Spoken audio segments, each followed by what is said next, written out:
वालेकुम रहमतुल्लाह। अच्छा, एक नोट पढ़ रहा था, सोचा कि इसे आप लोगों के साथ भी शेयर करूं। कहते हैं कि सुबह का वक्त होता है, एक वालिदा अपने बच्चे को जगाती है कि बेटा उठो, फजर की जुमात का वक्त हो गया। बच्चा कहता है अच्छा उठता हूँ मैं। उठता कोई नहीं है, सोया रह जाता है। थोड़ी देर बाद वालिदा दोबारा जगाती हैं कि बेटा अब जुमात का वक्त तो गुजर चुका, लेकिन नमाज का वक्त बाकी है, नमाज अदा कर लो। बच्चे ने ये सुना और फिर से टाल दिया, अच्छा ठीक है मैं बस उठता हूँ। इतने में क्या होता है कि जमात का वक्त भी गुजर गया और नमाज का वक्त भी गुजर गया। वालिदा अपने बच्चे को फिर जगाती नहीं है। ऐसा क्या होता है कि तकरीबन 8:30 का जब टाइम हो जाता है तो बच्चा उठता है और बड़ी हैरानी और परेशानी से कहता है वालिदा आपने मुझे जगाया क्यों नहीं। वालिदा कहती बेटा क्या हुआ, तुम्हें 2 दफ़ा जगाया तो था मैंने।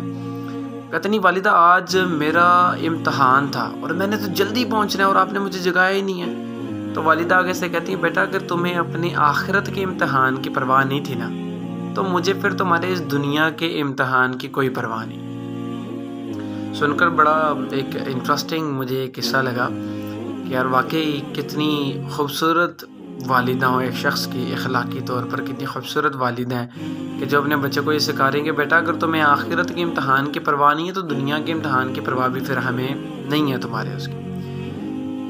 क्वेश्चन एक्चुअली यहाँ पर यह बनता है कि क्या वाक़तन ऐसी माएँ हमारे आसपास इस वक्त हैं भी हैं या नहीं है। मैं ये नहीं कह रहा कि आप में से मैं भी कोई ख़ातून इस वक्त इस वीडियो को देख रही हूँ और वो कह रही हो कि नहीं जी मैं तो ऐसी हूँ, मैं अपने बच्चे की नमाज़ों की तरफ बहुत ध्यान देती हूँ, दीन की तरफ भी और दुनिया की तरफ भी। मैं इल्म दीन और इल्म दुनिया दोनों को बड़ा अहम समझता हूँ। अच्छा देखें, मैं बच्चों को पढ़ा रहा था, मैंने एक क्वेश्चन किया उनसे, मैंने कहा बेटा अगर तुम लोग 3 दिन तक स्कूल ना जाओ तो क्या होगा। उन्होंने बताया जी हमारे घर वाले पूछेंगे कि बेटा मसला क्या, व्हाट्स द प्रॉब्लम, अब जा क्यों नहीं रहे।